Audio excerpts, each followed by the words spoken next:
देखो एक जंगल हो मोटू, एक जंगल हो पण आमा मतलब एक खरगोश और एक शेर है, एक कछुआ रहता। हाँ मतलब कछुआ और शेर था वो एक मित्र भैया फ्रेंड।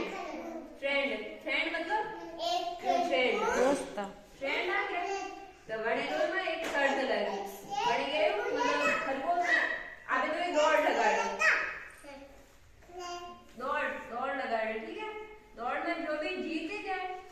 वणा है लास्ट में चॉकलेट मिली तो वणा में मतलब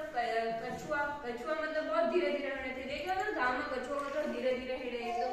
और खरगोश से एकदम फास्ट घूमे तो खरगोश है ना फास्ट घूमे वो और एक पेड़ से हुए वो वणा लगो कछुआ पाले पड़े वो वैसे भी तरह देखा ना जो हम हुए कितना आराम कर दो अने जमाओ ठीक है तो अटे बैठ नीचे बैठ अजय वो कछुआ है ना घूमे को ना तो वो है ना जीते वो और मतलब मैंने खरगोश से आगे वेगो